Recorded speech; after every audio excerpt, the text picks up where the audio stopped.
औज़ुबिल्लाहिमिनश्शैतानिर्रजीम बिस्मिल्लाहिर्रहमानिर्रहीम इन्ना रब्बकुमुल्लाहुल्लज़ी ख़लक़स्समावाति वल अर्ज़ फ़ी सित्तति अय्यामिन सुम्मस्तवा अलल अर्श युग़शिल लैलन नहारा यत्लुबुहु हसीसा वश्शम्स वल क़मर वन नजूम मुसख़्ख़रातिन बिअम्रिहि अला लहुल ख़ल्क़ु वल अम्र तबारकल्लाहु रब्बुल आलमीन। उदू रब्बकुम तदर्रुअन व खुफ़िया इन्नहु ला युहिब्बुल मुअ्तदीन। वला तुफ़्सिदू फ़िल अर्ज़ि बअद इस्लाहिहा वदऊ ख़ौफ़न व तमअन इन्न रहमतल्लाहि क़रीबुम मिनल मुहसिनीन। ये सूरतुल अराफ का दर्स मुसलसल जारी है। एक ही बात है जो मुख्तलिफ एंगल से, मुख्तलिफ अंदाज से, मुख्तलिफ अल्फाज से बताई जा रही है इंसानों तक। ये पैगाम है अल्लाह का, ताकि वो जान जाएं कि उनका माबूद बस एक ही माबूद है। इसी नुक्ते के ऊपर सारी इस कायनात को बनाया गया है और इसी नुक्ते के ऊपर क़यामत के दिन फैसला होने वाला है। यहाँ बताया गया, इससे पहले जो आयत आ रही थी कि अभी तो ये बात समझाई जा रही है, लेकिन एक वक्त आने वाला है इसी के मुताबिक जब फैसला कर दिया जाएगा। तो क्या ये उस फैसले के मुंतज़िर हैं कि जब वो फैसला आएगा कि हक क्या है और बातिल क्या है, उस वक्त ये मानेंगे? तो बताया गया कि उस वक्त मानने का वक्त नहीं होगा, उस वक्त भुगतने का वक्त होगा। जिन्होंने इस मसले को माना होगा उनके लिए इनामात का वक्त होगा, बड़े बड़े ग्रेड उनको मिलेंगे, बड़ी बादशाही उनके हिस्से में आएगी, मालिक की रहमत और शफकत उनके हिस्से में आएगी। हर तरफ से सलाम और बरकतों और इनामात की बारिश हो रही होगी उनको। और दूसरी तरफ वो अजाब है कि अकल हैरान है कि ये इंसान उस अजाब को कैसे बर्दाश्त करेगा। और हर तरफ से जब इसको मायूसी हो जाएगी और आखिरी बात जो इसकी होगी, अल्लाह ताला इसको कहेगा कि अब खबरदार मेरे से बात ना करना, मुझे पुकारना भी नहीं है तुमने, मैं इस भी लायक तुम्हें नहीं समझता हूं कि मुझे कहोगे या अल्लाह माफ कर दे। ये आखिरी कलाम होगा अल्लाह का इंसानों को, काफिरों मुशरिकों को खासकर। और फिर कितना अरसा पड़े रहेंगे कि अब ये भी इजाजत नहीं है कि मुंह खोलें, अल्लाह को कहेंगे या अल्लाह माफ कर दे। और फिर एक और तरकीब उनके जहन में आएगी, वो दारोगा जहन्नम को कहेंगे, मालिक उसका नाम है, कि ए मालिक, हम तो अब अपने मुंह से गोया ये भी नहीं कह सकते कि या अल्लाह माफ कर दे, अब तू अल्लाह से कह, और हम माफी की भी अब दरख्वास्त नहीं कर गए। इस तरह आदी हो जाएंगे अजाब जहन्नम के, और अजाब बढ़ता चला जाएगा। और फरिश्ते उस मालिक दारोगा जहन्नम को कहेंगे कि अल्लाह अपने मालिक से कह दे कि अब हम ये भी नहीं कहते हैं कि हमें माफ कर दिया जाए, अब हम ये भी नहीं कहते हैं कि हमें निकाल दिया जाए, अब हम ये भी नहीं कहते हैं कि एक दिन हफ्ते में छुट्टी दे दी जाए। बस इतनी दरख्वास्त है कि कभी तो हमारे अजाब के अंदर एक लम्हे के लिए कमी कर दी जाए, बस इतनी दरख्वास्त है, ये कह दो। अल्लाह के बंदो, ये आखिरी हुक है जो उनके अंदर से उठेगी, ये भी मुंह बर्दे मारी जाएगी। हालांकि देखा जाए तो कोई इतनी बड़ी बात नहीं है, लेकिन मालिक की शान देखें, मालिक का गुस्सा देखें इनके ऊपर, क्योंकि मामूली जुर्म करके नहीं आए हैं। इनके सामने मालिक और खालिक की बात आई थी, समझाने वालों ने इनको समझाया था, दलाइल के साथ समझाया था, और जन्नत के शौक दिला दिला के समझाया था, जहन्नम का खौफ दिला दिला के समझाया था, अकली और नकली दलाइल से समझा समझा के सुबह शाम एक कर दिया इनकी खैर ख्वाही का। हालांकि ये आगे से प्रोपेगंडे करते थे, गालियां देते थे, पथराव करते थे, मनसूबा बंदियां करते थे, नफरत करते थे, लेकिन मोमिनों को अल्लाह का ये हुक्म है कि नहीं, तुमने परवाह नहीं करनी, चंद दिनों का ये मामला है, तुमने इनको समझाते रहना है, उसके बाद हिसाब किताब करना ये मेरा काम है, मेरे पास आएंगे, मैं फैसला बिल्कुल चुका दूंगा इनका। एक एक लम्हे का हिसाब होगा, एक एक नीयत का हिसाब होगा। तुम्हें तुम्हारी नीयत, तुम्हारे जो मेहनत है उसका अजर मिलेगा, और इन मुखालफीन को कमर तोड़ इनके साथ मामला किया जाएगा। देखना, घबराना नहीं है, काम नहीं छोड़ना है, काम तो यही करना है, यही हुक्म है तुम्हारे मालिक और खालिक का। तो इस अंदाज से जब ये बात सामने आई तो कुरान नक्शा खींचता है कि वो कहेंगे, जहन्नमी कहेंगे, जब सारा मामला उनके सामने आ जाएगा, उस रोज वो अंजाम को देख के कहेंगे, और उनको कहा जाएगा कि तुम वही लोग हो जिन्हें पहले जब कहा जाता था जो बात ईमान अकीदे की, तुमने उसको नजरअंदाज कर दिया गया था, बिल्कुल खातिर में नहीं लाए। हर बात की तुम्हारे नजदीक अहमियत थी, अगर नहीं अहमियत थी तो ईमान की अहमियत नहीं थी, ईमान खालिस की अहमियत नहीं थी। तो वो कहेंगे वाकई हमारे रब के रसूल हक लेकर आए थे, फिर क्या हम अब हमें कुछ सिफारिशी मिलेंगे जो हमारे हक में सिफारिश करें। हर तरफ से मायूस हो गए हैं। अब फिर ध्यान जा रहा है कि क्या कोई है ऐसा जो हमारे हक में कोई कलमा खैर कहे, हमारे बचत का कुछ इंतजाम करने के लिए कोई एक लफ्ज बोल सके, कोई है। तो उस वक्त ये भी कहेंगे कि या अभी तो अगर यहाँ कोई सिफारिशी नहीं है या किसी की सिफारिश अब हमारे हक में नहीं चल रही है, तो कम से कम इतना ही कर दिया जाए कि एक मौका हमें और दे दिया जाए, हमें दुनिया में फिर वापस भेज दिया जाए। और अब हम वो नहीं करेंगे जो पहले करते थे। अब जो पहले करते थे वो सबके सामने, वो खुद भी जानते कि पहले क्या करते रहे हैं, किस तरह हक की मुखालफत करते रहे हैं, शुकूक व शुबहात पैदा करते रहे हैं, हक वालों से नफरत करते रहे, लड़ाइयाँ लड़ते रहे, हक वालों को अपने इलाके से निकालते रहे, सब कुछ उनको मालूम है। और अब याद आया है कि अब हम उस तरह नहीं करेंगे जिस तरह हम पहले किया करते थे। बताया गया कि अब इन्होंने अपने आप को खसारे में डाल दिया है, अब कहाँ दोबारा मौका। और सारे वो झूठ जो उन्होंने तसनीफ कर रखे थे इनसे गुम हो जाएंगे, सारे इनके फलसफे, सारे इनकी वो तरीके, इनके अल्फाज इनके मुंह के ऊपर दे मारे जाएंगे, उनकी कोई वहां वक़्त नहीं होगी। इस अंदाज से अंजाम बता के फिर दोबारा मालिक समझाना शुरू हो गया, देखो कभी भी तुम दुनिया में, क्योंकि ये कुरान उन्हीं के सामने है जो जिंदा है, अभी मुर्दों के लिए तो नहीं है, ये तो जिंदों के लिए है। और जिंदों को बताया गया है कि कल इस दावत का ये अंजाम निकलने वाला है और तुम्हारे ये अल्फाज होंगे और ये अंदाज होगा तुम्हारे साथ। अब भी होश में आ जाओ, फिर सुनो बात। फिर अलबा से शुरू किया गया, बुनियादी बात, सादा बात, ये सुन लो। कौन सी ऐसी बात है जो तुम्हें समझ में नहीं आ रही है, सुनो। फरमाया दर हकीकत तुम्हारा रब अल्लाह ही है जिसने आसमानों और जमीनों को 6 दिनों में पैदा किया है। उसकी बात हो रही है। कौन सी ऐसा फलसफा, रॉकेट साइंस है जो तुम्हें समझ में नहीं आ रही। इतनी बात कही जा रही है कि अपने उस अल्लाह के फरमाबरदार बन जाओ जिसने जमीनों आसमान को पैदा किया है, तुम्हारा मालिक है, तुम्हारे बावजदाद का पैदा करने वाला है, तुम्हें रोजी देने वाला है, उसकी वजह से जिंदा हो। मुश्किलें उसकी तरफ से आती हैं, मुश्किल कशा वो है, हाजत रवा वो है, शारक से ज्यादा करीब तुम्हारी हर जुबान का सिर्फ समझने और जानने वाला नहीं है, बल्कि हर जुबान का वो खालिक है, पैदा करने वाला है जुबान को। तो क्या वही ना जानेगा जिसने पैदा किया? वो तुम्हारे दिल के वसवसों को जानने वाला है। तो उसने जमीनों आसमान को 6 दिनों में पैदा किया। बताइए, इसमें भी एक बड़ा, हर लफ्ज एक इल्म का समुंदर लिए हुए है कि वो मालिक जो कुन फयकून से हर चीज कर सकता है, वो उसने इस जमीन और आसमान को 6 दिनों में पैदा किया। अल्लाह बेहतर जानता है। ये मुतशाबिहात में से है कि 6 दिनों से क्या मुराद, अल्लाह बेहतर जानता है। गोया ये बता दिया है कि अल्लाह ताला का ये एक तरीका है, रात के बाद दिन एक लम्हे में नहीं आ जाती है, थोड़ा सा वक्त लगता है उसमें। इसी तरह गुठली दरख्त बनते और फिर फल देते वक्त लगता है। माँ के पेट के अंदर भी कुछ दिनों और महीनों के लिए रखा जाता है, चाहे तो एक लम्हे में कर दे, लेकिन ये अल्लाह का अंदाज है। इसी तरीके से ये कुफ्र और शिर्क का आज अंधेरा है, अल्लाह चाहे तो एक लम्हे के अंदर खत्म कर दे, लेकिन नहीं, आएगा वो वक्त, आएगा, सहर आएगी, कुफ्र और शिर्क का जनाजा उठेगा, ईमान की दावत आगे आएगी, गलबा होगा। ये हकीमाना निज़ाम है। अल्लाह ताला मोमिनों को भी आजमा रहा है, काफिरों मुशरिकों को भी इसी आजमाइश के अंदर डाला। एक दूसरे के जरिए अल्लाह ने इम्तहान लिया है।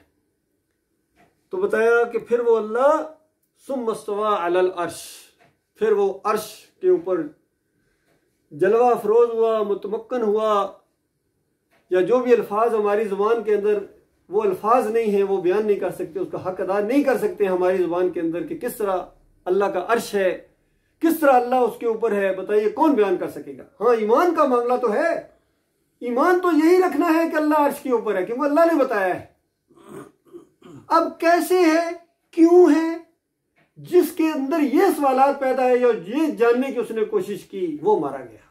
वो नहीं जान सकता ये चीजें। वो इंसान अपने जिस्म के अभी कितने चीजें हैं उनको नहीं समझ सका है, तो मालिक और खालिक और मालिक के अर्श को वो समझने की कोशिश कर रहा है। तो ये जो इसको खरीदना चाहता है या इसकी डिगिंग करता है या इसको समझना या समझाना चाहता है, ये वो लोग हैं जिनके दिलों के अंदर ज़ैग है, टेढ़ है। और वो आयात भी अल्लाह ताला ने खुद अपने हकीमाना अंदाज से इस कुरान के अंदर रखी है मेरे प्यारे भाई। ये वो नुकता है जिधर मैं आपकी तवज्जो दिलाना चाहता हूँ। अल्लाह ताला चाहता तो ये आयात रखता ही ना, लेकिन मालिक से ज्यादा कौन जानने वाला है, मालिक से ज्यादा कौन जानने वाला है कि जिनके दिलों के अंदर टेढ़ है, उनके लिए अल्लाह ताला ने ऐसे वाकयात भी रखे हैं, ऐसी बातें भी रखी हैं कि जिनको लेके फिर वो अपने मालिक और खालिक से ज्यादा समझदार बनने की कोशिश करते हैं। फरमाया जिनके दिलों के अंदर टेढ़ होता है वो ये अंदाज इख्तियार करते हैं, और जिनको अल्लाह ने इल्म से नवाजा है, सही रासिखल इल्म है, वो क्या कहते हैं कि ये अल्लाह ही की तरफ से बस हमारा ईमान है। जितनी बात अल्लाह ताला ने बता, इससे आगे हम नहीं जानते हैं। अल्लाह अर्श पर है, कैसे है, क्यों अर्श पर है, नहीं जानते हैं हम। बस हमारा ईमान है कि वो हमारा मालिक है, वो अर्श के ऊपर है, और अर्श पर रहते हुए, अर्श पर होते हुए पूरी कायनात, और जहां जहां तक उसकी कायनात है वहां तक उसका इल्म है, वहां तक उसकी कुदरत है। एक एक लम्हे से वो वाकिफ, हर चीज को हर लम्हा और हर वक्त जानता है। वही पूरी कायनात का निजाम चला रहा है।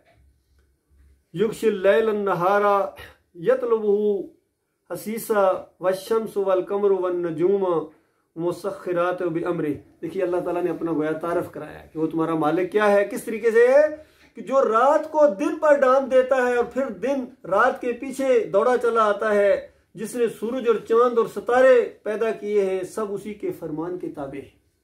ये है अल्लाह, ये है मालिक। ये इस अंदाज से अल्लाह ताला ने तारफ कराया। हर रोज नई शान के साथ वो अपना गोया तारफ कराता है, नए नए वाकयात के जरिए, हालात के जरिए अपने मालिक और खालिक को पहचानो। वो है तुम्हारा रब।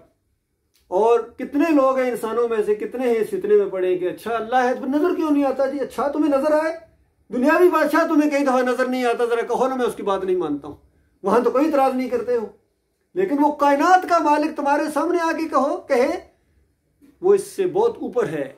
इस अंदाज से बयान किया अल्लाह ताला ने और बताया कि उसी की खल्क है और उसी का अमर है, यानी ये पूरी मखलूक उसी की है, हुक्म भी उसी का चलता है। मखलूक ये है, जमीन के ऊपर भी उसी का हुक्म चलेगा। ये सिर्फ आजमाइश के लिए रखा है कि चंद दिनों चंद लम्हों की आजमाइश है। चाहे तो मालिक फरमाता मेरा हुक्म ना मानो, और चाहे तो खुशदिली के साथ मानो। खुशदिली के साथ मानोगे अपने मालिक और खालिक के अहकामात को, तो फिर तुम उसके बंदे हो और वो तुम्हें इतना नवाजेगा कि जितना आज तुम्हारा तस्वर नहीं जा सकता है। और अगर अपनी चलाने की कोशिश की, जो इंसानों की अजीम अक्सरियत ने हमेशा यही किया है, अपनी चलाई, अल्लाह की बजाय अपनी चलाई है इन्होंने। अना रब्बुकुमुल आला के भी दावे किए हैं कि मैं तुम्हारा सबसे बड़ा रब हूं। किसी ने यह कहा मैं मुर्दों को जिंदा करता हूं, मैं मारता भी हूं। किसी ने कहा मैं क्या, मेरे बाप भी यही किया करते थे, मेरे ताया मुर्दों को जिंदा कर दिया करते। किसी ने कहा 12 साल की कश्ती वो पूरी 12 साल के बाद हजरत ने जिंदा कर दी थी, वो भी इसी तरह करते थे। इस तरह अल्लाह का मुकाबला करने की कोशिश की है। और ख़ासकर आज जो पूरी दुनिया में एक निज़ाम कायम है, इंसानों के मुख्तलिफ निज़ाम है, बताओ ये अल्लाह के मुकाबले में है या नहीं? अल्लाह ने इंसानों के लिए एक निज़ाम बनाया, पैदा कर, मालिक फरमाता पैदा मैंने किया है और हुक्म भी तुम्हारे ऊपर मेरा चलेगा।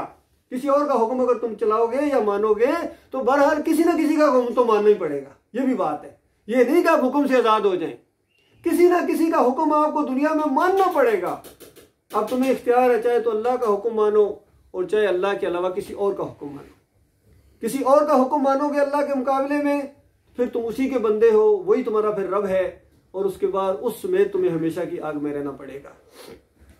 हम अपने मुल्क की मिसाल ने देखी, 75 साल तक जो अफरा तफरी है वो आपके सामने है, और सारे जानते हैं कि अल्लाह का हुक्म क्या है, दीन क्या है, इस्लाम क्या है, और नबी अलैहिस्सलाम की ज़िंदगी क्या थी, उनकी दावत क्या थी, सहाबाए किराम का क्या मामला, मदीना रियासत किस तरह की, सब कुछ जानते हैं, लेकिन उस रास्ते पर चलना नहीं चाहते हैं।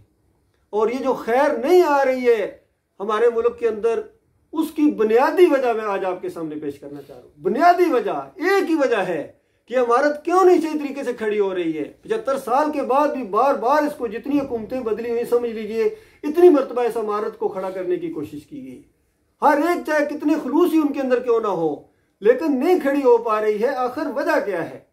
वो वजह मैं आज आपके सामने, अपने भाइयों के सामने लाना चाह रहा हूं। और ये बात साबित हो जाएगी कि पहली ईंट टेढ़ी रखी गई है, पहली ईंट टेढ़ी रखी गई है। और वो पहली ईंट जब तक आप सीधी नहीं करेंगे, कोई खैर ना हमारे मुल्क में आ सकता है और ना पूरी दुनिया में आ सकता है। जब भी कोई मुल्क, कोई कौम पर अपनी इमारत खड़ी करना चाहेगा, जब तक वो पहली ईंट नहीं सीधी करेगा, वो इमारत कभी खड़ी नहीं होगी। आगे जाके कुछ अरसे बाद वो गिर जाएगी। और अगर पहली ईंट आप बिल्कुल सीधी रख दें, तो उसके बाद अपनी इमारत सरैया तक भी लेकर जाएं, आसमानों तक भी लेके जाएं, वो कभी नहीं गिरेगी। तो ये आज आपके सामने मैं उनका बयान ला रहा हूं। पहली ईंट देखिए, खासकर इस मुल्क के जो पहले जिन्होंने मुल्क बनाया है, जरा उनका अकीदा देखिए। और बहुत बड़े मुफक्कर इसकी तस्दीक कर रहे हैं, बहुत बड़े कुरान के जानने वाले, माहिर और पूरी जिंदगी कुरान का दर्स देने वाले, कुरान अकेडमियां चलाने वाले उसकी तस्दीक कर रहे हैं। ये पहले सुनिए और उसके बाद मैं इसके ऊपर इंशाल्लाह तबसरा करूंगा। जब कायदे आजम बीमार थे, टीबी 3rd स्टेज को पहुंची हुई थी, बिस्तरे बर्फ पर थे, हमारे होते थे मेयो हॉस्पिटल में टीबी के जो प्रोफेसर थे ट्यूबरकुलोसिस डिजीज के, रियाज अली शाह, उनकी डायरी में उन्होंने एक वाकया लिखा है कायदे आजम के बारे में। वो जरा आप सुन लीजिए। मैं इसको छाप के ले आता, लेकिन पहले ख्याल नहीं आया था कि आपके पास भी ये रह जाता। वो लिखते हैं, मेरे लिए ये बात हैरत का बाइस थी कि लाहौर से ज़ियारत तक का सफर तय करके मैं शदीद बीमारी में मुब्तला कायदे आजम के कमरे में दाखिल हुआ, तो इसके बावजूद कि वो बानी पाकिस्तान इंतहाई कमजोर हो चुके थे और उनका जिस्म कंबल में लिपटा हुआ था, उन्होंने अपना हाथ बाहर निकालते हुए मुझसे निहायत गर्मजोशी से मुसाफा किया और पूछा, आपको रास्ते में कोई तकलीफ तो नहीं हुई?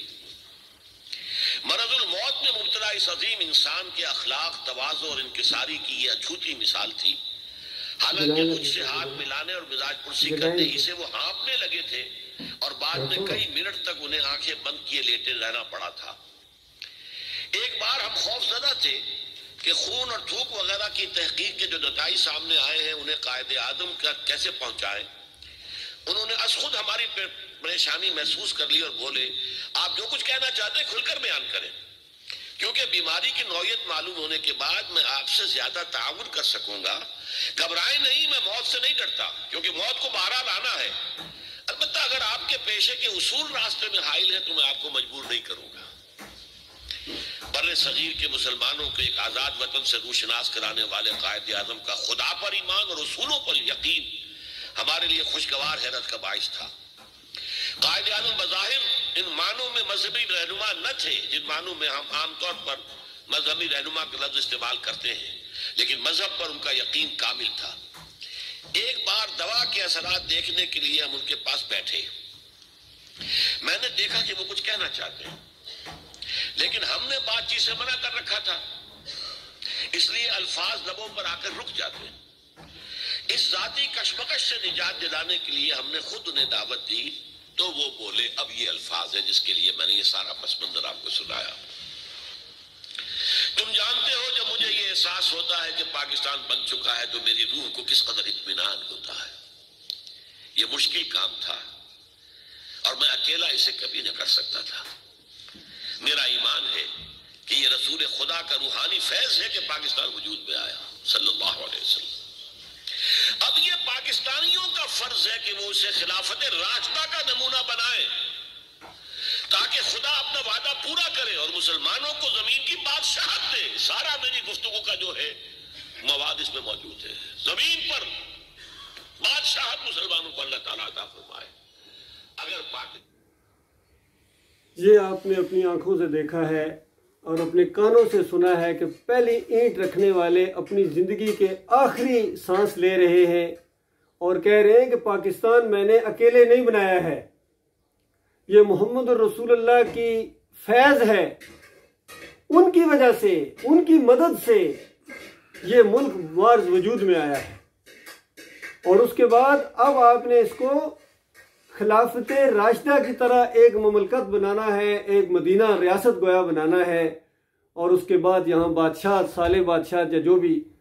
अब बताइए, वो तो जिन्ना साहब फौत हो गए, अब जो इस पर तबसरा कर रहे हैं, जो आलमे दीन हैं, बजाय इसके कि ये कहें कि ये जिन्ना साहब के आखिरी जो अल्फाज थे ये शिरकी अल्फाज थे, ये खालिस अल्लाह की रहमत और शफकत की वजह से ये मुल्क मार्ज वजूद में आया है। और ये तो बिल्कुल वही बात हो गई कि जो इससे पहले कई दरसों के अंदर मैं शाह वलीउल्लाह के हवाले से बयान कर चुका हूं कि शाह वलीउल्लाह साहब ने हुज्जतुल्लाह अल-बालिगा के अंदर लिखा कि कुछ ऐसे जवां मर्द होते हैं, नेक इंसान होते हैं, साले इंसान होते हैं, जब वो मरते हैं तो फरिश्तों के अंदर शामिल हो जाते हैं और कारोबार दुनिया चलाते हैं, और उनके ऊपर इल्हाम होता है जिस तरह फरिश्तों को अहकामात जारी होते हैं, और कहते हैं कि वही फरिश्ते हर तरफ ये काम करते हैं। अब 65 की जंग जब हुई है तो उसके बाद ये कितने बड़े देवबंदियों के उलमा हैं, यूसुफ बनोरवी हैं या वली हसन हैं, इनके बारे में डॉक्टर मसूदुद्दीन उस्मानी रहमतुल्लाह अलैह ने बताया कि जब मैं जंग से वापस आया हूं तो इन्होंने मुझे बुलाया कि आपकी जुदाई, आप मेरे मालिक हैं, आपके बाद मैं बीमार भी रहा हूं, आओ ज़रा मेरी बीमार पुरसी के लिए आओ। तो डॉक्टर साहब कहते हैं जब मैं वहां गया तो कहते हैं उठ के गले मिला और कहा कि तुमने जो ये जंग में जंग करने का मौका मिला है, जहाद का मौका मिला है, ये इस वजह से है कि क्योंकि तुम सुन्नत के बहुत शौकीन थे, तो अल्लाह ताला ने तुम्हें मौका दिया है। और जानते हो ये फतह कैसे हुई है 65 की? तो डॉक्टर उस्मानी रहमतुल्लाह अलैह कहते हैं कि मैंने कहा कि आप इरशाद फरमाइए। उन्होंने हवाला दिया आगे से, कहते हैं जिस तरह हुज्जतुल्लाह अल-बालिगा के अंदर शाह वलीउल्लाह साहब ने लिखा है कि कुछ ऐसे फरिश्ता सिफत इंसान होते हैं जो फरिश्तों के अंदर शामिल होते हैं, तो ये वो वाले जो फरिश्ता सिफत इंसान थे, जब ये जंग शुरू हुई है तो ये दौड़े दौड़े गए हैं नबी अलैहिस्सलाम के पास मदीने वाली कब्र में, और वहां जाके फरियाद की है कि आपकी उम्मत के ऊपर काफिरों ने हमला कर दिया है, आप तो जो फरमाइए। तो नबी अलैहिस्सलाम ने पहले तो ये कहा कि ये फासिक और फाजिर पाकिस्तानी, मैं इनके लिए बिल्कुल तवज्जो नहीं करूंगा। बहुत उन्होंने दरख्वास्त की लेकिन नबी अलैहिस्सलाम नहीं माने। आखिर में कहा कि अगर तुम फातिमा के पास जाओ, मेरी बेटी के पास, अगर वो राजी हो जाए तो उसके बाद मैं तवज्जो फरमाऊंगा। और ये बात मैं उलमा की कर रहा हूँ, अल्लाह के बंदों में आम अवाम की बात नहीं कर रहा हूँ, चोटी के उलमा की बात कर रहा हूँ, आम मौलवियों की भी बात नहीं कर रहा हूँ कि देवबंदियों के किसी मामूली मौलवी ने बात कर दी, चोटी के उलमा की मैं बात कर रहा हूँ। तो फिर वो सारे वो जो फरिश्ता सिफत इंसान थे वो फातिमा रजी अल्लाह ताला की कब्र के ऊपर गए हैं, वहां जाके फरियादें की और उनका दिल पसीज गया और उन्होंने कहा कि तवज्जो फरमानी चाहिए, आखिर हैं तो उम्मत के लोग। फिर वापस गए नबी अलैहिस्सलाम के पास और कहा कि फातिमा राजी हो गई हैं, और फिर नबी अलैहिस्सलाम ने तवज्जो फरमाई, तो उसके बाद फिर ये फतह हुई है। तो डॉक्टर साहब कहते हैं मैंने कहा सुभान अल्लाह सुभान अल्लाह सुभान अल्लाह, अल्लाह तेरे शिर्क से पाक है। तो अल्लाह के बंदो ये सिर्फ एक नहीं है, बल्कि एक ये टोपी वाले एक आते हैं, कोई साबका फौजी भी, आपने कभी उनको सुना होगा, हामद जायज इस तरह का कोई उनका नाम है।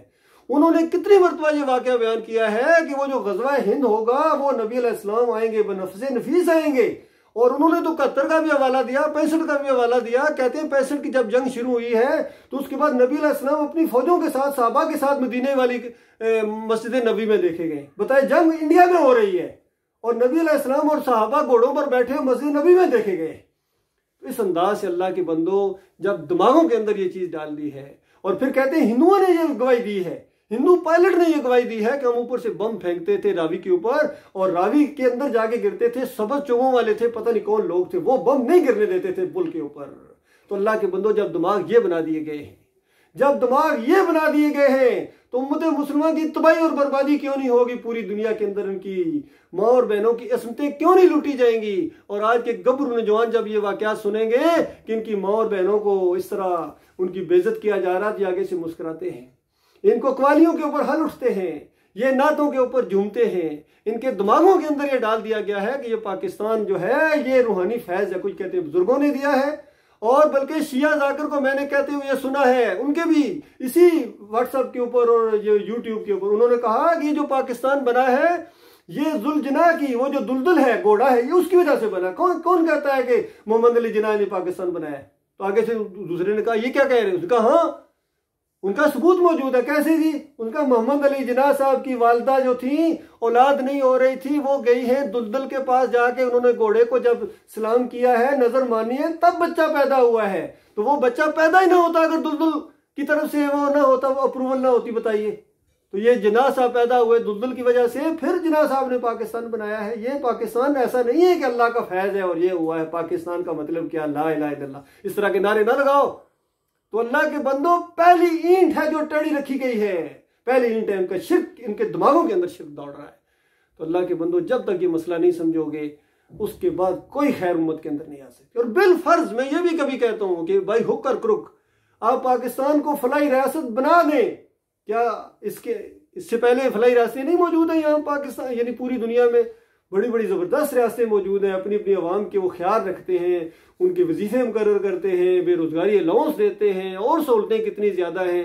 लेकिन जो मरता जा रहा कहाँ जा रहा है? चाहे वो स्विट्ज़रलैंड हो, चाहे वो फ्रांस हो, चाहे वो इंग्लैंड हो, या जो भी हो, अमेरिका, जिसके भी आप मसाइल दें कि अवाम के बड़े खैर ख्वाही करते हैं, बताओ जो मरते जा रहे हैं कहाँ जा रहे हैं?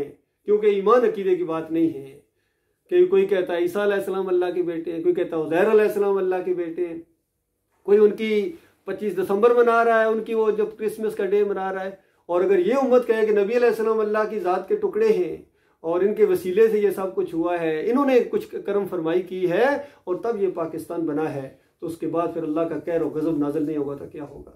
अल्लाह के बंदो, ये मामला, ये हमारी दावत है, इसके अलावा हमारी कोई बात नहीं। अल्लाह जानता, हमारी किसी के साथ कोई नहीं है। अब बताओ, अकीदा ये रखो और फिर कुरान यूनिवर्सिटी चलाओ, कुरान एकेडमी चलाने के बाद वहां नमाज की आप इमामत करेंगे, हजरत साहब इमामत करा रहे हैं और उनके पीछे नमाज पढ़ने वालों को 27 गुना मिलेगा, या अल्लाह की लानत पड़ेगी उनके ऊपर, बेईमानों के ऊपर जो शिर्क और कुफ्र फैला के मरे। अब वो रहमतुल्लाह अलैह नहीं रहे हैं, जिन जिन के अकीदे साबित हो गए हैं, इनकी किताबों से साबित हो गए, इनके बयानात से साबित हो गए, और एक दूसरे की तस्दीक कर रहा है। इसके अंदर आलमे दीन कह रहा है, मुफक्किर इस्लाम कह रहा है, कोई आम बंदे की गवाही नहीं है। पूरी तहकीक, और पूरी कहते हैं मेरा पूरी तहकीक और लेक्चर का निचोड़ ये है जो मैं आपको बात बयान करने आया हूं, ये कह रहे हैं डॉक्टर इसरार। तो अल्लाह के बंदो, कब इससे तौबा करोगे? माफी मांगो अपने मालिक और खालिक से और कह दो कि अल्लाह के फजलो करम से ये पाकिस्तान बना है, ये कोई और नहीं कि फलां ने मनसूबा बनाया, मनसूबा बंद है, अल्लामा साहब और जिन्ना साहब, और ये अल्लाह ताला ने आज़ादी दिली है आपको, एक नेमत। हिंदुओं को भी तो आज़ादी मिली है, बताओ, उनको भी तो अंग्रेजों से आज़ादी मिली थी। वो अपने महाराज की तरफ उसको मनसूब कर देंगे कि हमारे बड़े महाराज ने की है, दंडवत करते हैं वहाँ जाके, और आप कहें हमें नबी अलैहिस्सलाम की वजह से आज़ादी मिली है, और फिर या अली मदद के नारे लगाओ, या रसूल मदद के नारे लगाओ, और कहो कि उसके बाद जो मरता जाएगा, जो या अली मदद का नारा लगा के मरेगा, वो शहीद हो गया, फूलों की चादर चढ़ा दो। अल्लाह के बंदो, अल्लाह को फराड करना जो है ये नामुमकिन है। मालिक ईमान अकीदे के ऊपर फैसला करेगा, और दुनिया में भी अल्लाह ताला अपने मुखलिस मोमिन बंदों को इज्जत दे के रहेगा, और मरने के बाद इनके लिए अल्लाह ताला ने वो जन्नत की बादशाही तैयार करके रखी हुई है। और इस रास्ते में जो मरेगा, ईमान अकीदे की बात फैलाएगा, ये तबलीग है। बाकी तबलीगी जमात नाम रखने से तबलीगी जमात नहीं बन जाती है, या जमात इस्लामी नाम रखने से जमात इस्लामी नहीं बन जाती है, या मुजाहिदीन नाम रखने से वो मुजाहिदीन नहीं बन जाते हैं, जब तक ईमान वो ना रखो जो मुजाहिदीन का ईमान था, असली मुजाहिदीन। एक म्यार, एक कसौटी हमारे पास मौजूद है, नबी अलैहिस्सलाम और सहाबा की जिंदगी। अल्लाह के बंदो बताओ, क्या नबी अलैहिस्सलाम या सहाबा ने कभी कहा था ये जो मदीना रियासत बनी है ये इब्राहिम अलैहिस्सलाम का फैज है, या मूसा अलैहिस्सलाम के फैज की वजह से हुई है, या इस्माइल अलैहिस्सलाम का फैज है? कभी कहा था उन्होंने? सबका यही अकीदा था कि अल्लाह का फैज है, अल्लाह की रहमत है, अल्लाह की शफकत है। तो अल्लाह के बंदो, जब तक अकीदा अपना दुरुस्त नहीं करोगे, कोई खैर आपके अंदर नहीं आ सकती है। नमाजें पढ़ो या तहज्जुद गुजारियां पढ़ो, रोजे अभी आ रहे हैं, रमजान का महीना, जितने रोजे रख के प्यासे मरते जाओ, और हज के लिए दूर दराज से आके थके हुए आओ, जो मर्जी कर लो, जन्नत की खुशबू तक नहीं पा सकोगे। याद रखना, ये ईमान अकीदे का मसला, ये कुरान का मरकजी मसला है, तौहीद का मसला, ईमान खल। अल्हम्दुलिल्लाह, बिस्मिल्लाहिर्रहमानिर्रहीम से लेकर वन्नास तक यही मसला बयान हुआ है। आप खुद कुरान को खोले, पढ़ो, उसको गौर व फिक्र करो। अगर यही चीज़ आपको ना मिली तो कहना भाई ने झूठ बोला था, और यही बात अगर आपको वहाँ से भी मिले तो फिर मान लो, इसमें आपका भी फ़ायदा है, आपके बीवी बच्चों का फ़ायदा है। बेहतरीन फ़ैसला जो आपने किया अपने हक़ में, सही मानों में, अपने बीवी बच्चों के हक़ में, अपने दोस्तों के हक़ में, यही इसी को फिर फैलाओ, ये तबलीग है। और इस रास्ते में जो तकलीफ़ें आएंगी वो अल्लाह के रास्ते में तकलीफ़ें हैं, और अगर कभी अल्लाह की रहमत जोश में आएगी किसी मुखलिस मोमन के लिए, और इस रास्ते में उसको शहीद कर दिया जाए, तौहीद की दावत दे रहा हो बाजार के अंदर या गली के अंदर या किसी भी जगह, या बस के अंदर, ट्रेन के अंदर, और कोई काफिर मुशरिक उसको मार दे, तो ये सही मानों में अल्लाह के रास्ते का शहीद है। अल्लाह ताला ऐसे लोगों में शामिल फरमाए। वक़ूल क़ौली हाज़ा अस्तग़फ़िरुल्लाह ली व लकुम व लिस्साइरिल मुस्लिमीन।